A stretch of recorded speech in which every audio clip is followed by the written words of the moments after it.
Mesdames, Messieurs, chers téléspectateurs, chères téléspectatrices, bonjour ou bonsoir. Je suis très content de vous présenter cet nouvel épisode de l'émission Rendez-vous après le désert. Je vous rappelle que cette émission est montée dans le but de nous aider à comprendre les événements qui ont marqué le peuple Israël de l'Égypte vers la terre promise. C'est un ensemble de réflexions aussi pour comprendre l'importance de ces événements-là et qu'est-ce qu'ils représentent, qu'est-ce qu'ils peuvent représenter pour nous dans notre cheminement aujourd'hui. Aujourd'hui, nous allons regarder ensemble le veau d'or dans le désert. Mais juste avant, comme d'habitude, baissons la tête et prions ensemble. Notre Dieu, notre Père, merci pour la vie. Merci pour ce que tu as fait dans nos vies, Seigneur. Nous te demandons pardon pour nos péchés. Fais-nous grâce dans ton amour. Seigneur, parle-nous. S'il y a des choses dans nos vies qui entravent notre adoration, révèle-nous. Si nous avons des obstacles, Seigneur, qui nous empêchent à voir et à contempler ta face, fais-nous grâce, Seigneur. Fais-nous grâce, parle-nous, et que nous puissions mettre en application ta parole, au nom de Jésus. Amen. Le veau d'or dans le désert. La raison du veau d'or dans le désert fait référence à une histoire biblique qui se trouve dans le livre de l'Exode au chapitre 32. Je vais lire pour vous, justement pour nous mettre en contexte. Lorsque le peuple vit que Moïse tardait à descendre de la montagne, il se rassembla autour d'Aaron et lui dit, « Allons, fais-nous un Dieu qui marche devant nous, car ce Moïse, cet homme qui nous a fait sortir d'Égypte, ne savons pas ce qui lui est arrivé. » Aaron leur dit, « Retirez les anneaux d'or qui sont aux oreilles de vos femmes, de vos fils, de vos filles, et apportez-les à moi. » Tous retirèrent les anneaux d'or qu'ils avaient aux oreilles et les apportèrent à Aaron. Celui-ci les prit de leurs mains, il les façonna à l'aide d'un ciseau et en fit un veau en métal fondu. Alors ils dirent, « Voici Israël ton Dieu, celui qui t'a fait sortir d'Égypte. » Voyant cela, Aaron construisit un autel devant lui et s'écria, « Demain, il y aura une fête en l'honneur de Yahvé. » Le lendemain, ils se levèrent de bon matin et offrirent des holocaustes et des sacrifices de communion. Le peuple s'assit pour manger et pour boire, puis ils se levèrent pour s'amuser. Le peuple Israël était en train de marcher dans le désert et Moïse était monté sur la montagne pour recevoir les tables de la loi. Pendant ce temps, les Israélites se sont lassés d'attendre et ont commencé à craindre que Moïse ne revienne pas. Ils ont alors demandé à Aaron, le frère de Moïse, de leur faire un Dieu pour les guider. Vous savez, Aaron a accepté et a fondu les bijoux en or des gens, comme nous venons de lire dans le texte, pour en faire un veau d'or. Le veau d'or était devenu un objet de culte pour le peuple israélien et cela a été considéré comme une forme d'idolâtrie, une trahison même envers Dieu. Imaginez qu'est-ce qui va se passer après. Moïse est descendu de la montagne et a été choqué de voir ce qui était passé. Après avoir parlé à Dieu, il a brisé les tables de la loi et a sculpté de nouvelles tables. Mesdames, Messieurs, chers téléspectateurs, L'histoire du veau d'or dans le désert est considérée comme un avertissement contre l'idolâtrie et la désobéissance à Dieu. Elle est souvent interprétée comme une leçon sur l'importance de la foi, de la loyauté envers Dieu, que des objets matériels.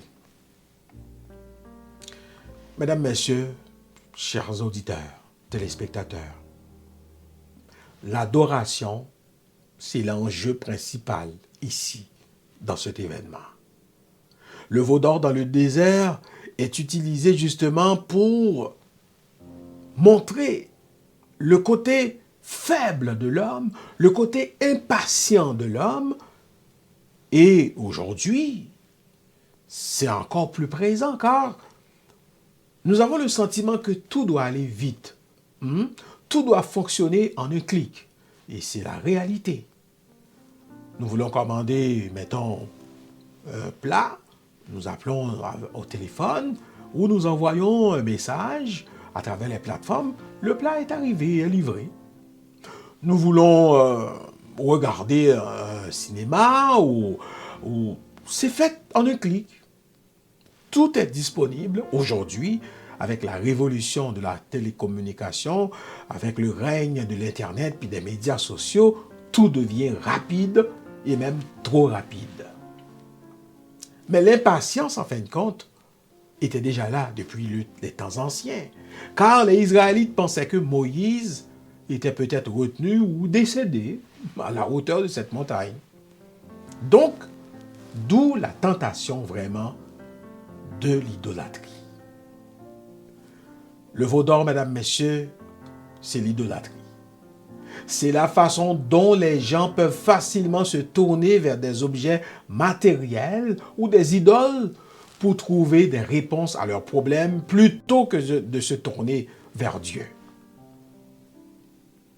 Le veau d'or, c'est adorer la créature au lieu d'adorer le Créateur. Donc, le veau d'or rentre en compétition avec le Créateur. Je dis compétition, pas parce que c'est faisable en tant que tel, car Dieu est au-dessus de toute chose, mais dans la vie d'un être vivant, il a besoin de s'appuyer sur, voyez-vous, comme une sorte de béquille pour avancer. Le veau d'or était l'élément déclencheur dans cet épisode. Le veau d'or, mesdames, messieurs, c'est un problème de fidélité envers Dieu. La désobéissance du peuple Israël en créant le veau d'or montre combien il est facile de perdre notre fidélité à Dieu. Lorsque nous sommes confrontés à des défis ou à des pressions, la nécessité, mettons, de donner une réponse peut nous faire précipiter et ne pas attendre le secours de l'Éternel. Vous vous rappelez que Moïse a brisé les tables de la loi. Cela montre aussi que nous pouvons toujours être pardonnés par Dieu lorsque nous reconnaissons nos erreurs et nous prenons le chemin de la repentance. Je voudrais mettre l'accent sur la façon dont le veau d'or est devenu un objet de culte pour le peuple israélien. Un objet de culte. L'humain cherche le visible, le palpable, le touchable. Or, la foi n'a pas de chair, n'a pas de corps. Sinon, elle est intégrée dans la personne de Jésus de Nazareth qui se faisait chair. Mais le culte du peuple montre l'importance de comprendre que l'adoration est au cœur du grand conflit qu'on appelle le grand conflit cosmique. C'est l'importance de comprendre vraiment adorer Dieu est indispensable pour un croyant et le fait de ne pas adorer Dieu pose le risque à ces derniers ou à ces personnes de recourir à une autre type d'adoration. Le veau d'or dans le désert, mesdames, messieurs, met le doigt sur le danger de l'idolâtrie et de la nécessité de maintenir une relation forte et fidèle avec Dieu. Nous devons mettre Dieu au premier plan, mesdames, messieurs, chers frères et sœurs, chers amis. Dieu au premier plan dans nos vies. Car s'il est au premier plan et si nous le plaçons à sa place, il va être la clé. Il va nous éviter justement de tomber dans la tentation de l'idolâtrie. Cela peut être fait en consacrant du temps chaque jour à la prière ou à la méditation sur la parole de Dieu, en fréquentant régulièrement une église ou une assemblée et en vivant de manière cohérente avec nos croyances spirituelles. C'est possible. Mais ce qu'il faut retenir, c'est que nous devons éviter les objets matériels excessifs, éviter les objets matériels excessifs qui peuvent aider à nous, qui peuvent justement nous traîner vers l'adoration. Sommes-nous obligés d'acheter des objets somptueux, coûteux, sans nécessité? Il est important justement d'éviter les comportements compulsifs de l'achat en se concentrant sur des activités de relation ou en regardant ce que les gens font ou ce que les gens possèdent. Puis nous aussi, nous hériterons leur même attitude. Nous devons cultiver une relation positive. Cultiver une relation positive signifie, même si nous ne voyons pas Dieu, Dieu est là. Nous devons faire attention justement de ne pas donner plus d'appréciation ou d'aimer beaucoup plus les gens qui nous entourent. Oh, si avec fierté, certaines personnes disent « Oh, Madame X, Monsieur Z, c'est mon idole. » Si ça reste dans les limites d'une simple observation ou d'appréciation, c'est peut-être correct. Mais si ça va au-delà, à un point tel où vous consacrez du temps et à déifier cette personne, trop c'est trop. Aujourd'hui, je vous demande à méditer et à prendre un recul dans ma vie personnellement, dans votre vie pour savoir, y a-t-il un veau d'or qui est dressé? Mon adoration va-t-elle à Dieu ou à un objet? C'est important de poser cette question. Mon adoration va-t-elle, mes louanges vont-elles au Créateur ou aux créatures ou les objets qui nous entourent? C'est important de savoir votre adoration est adressée à qui. Car c'est réel, c'est concret.